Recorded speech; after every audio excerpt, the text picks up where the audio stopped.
не секрет, что мода настолько изменчива, настолько часто появляются новые тренды, что порой не успеваешь за ними следить. И если, например, в начале 2017 года, то есть зимой, вы просматривали модные сводки, модные анализы коллекций, то ни одного из этих трех трендов вы бы просто не увидели. В моде, как писали аналитики, было все что угодно. Тот же самый бархат, платье-комбинации, заплатки в виде сердца, но не то, что оказалось трендовым в сезоне весна-лето 2017 года.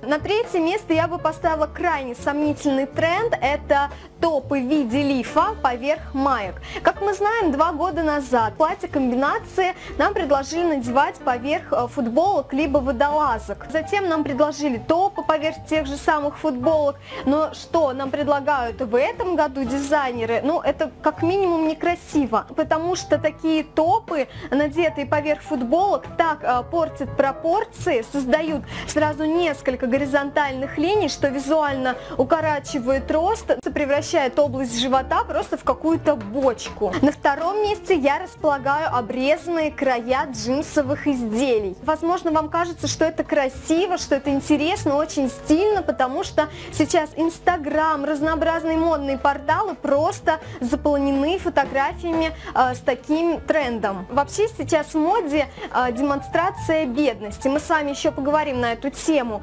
То есть, если раньше бедные люди старались выглядеть как богатые, то теперь все наоборот. Теперь даже самые богатые люди стараются одеться как самые бедные слои населения. Выглядит это крайне неаккуратно, крайне небрежно, но в принципе на этом и основан стиль гранж, из которого данный тренд и пошел. Лично я считаю, что это ужасно, что рваные края – это очень некрасиво, очень неаккуратно и неэстетично. Также я противник джинсов с дырками, из-под которых выглядывает ваше голое тело. Возможно, это чудесная вентиляция в жаркое время года, но я не понимаю, почему нельзя, например, надеть красивую женственную юбку, зачем одевать вот эти вот ужасные рваные вещи.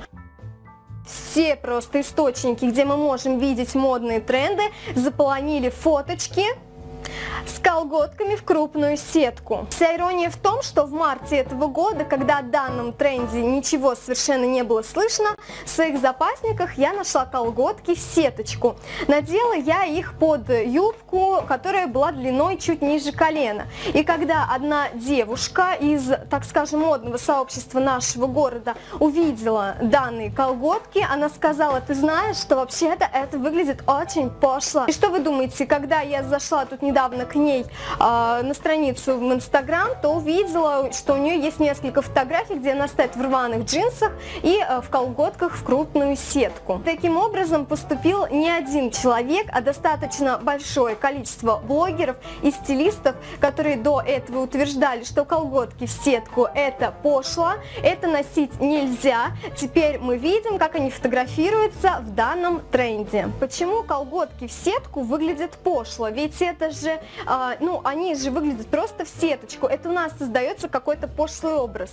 А история этих колготок начинается из Мулен Руж начала 20 века, когда были изобретены колготки ажурные, и танцовщицы в Мулен Руж весело задирали юбку и показывали всем свои ножки в таких ажурных колготочках. Позже они трансформировались как раз в колготки в сеточку. Кстати говоря, их же носили дамы легкого поведения. Я надеюсь, вам не нужно говорить, почему для таких дам они были функциональными. Так или иначе, данный вид колготок был популярен в то или иное время, в тех или иных годах. Сейчас данные колготки снова вошли в моду.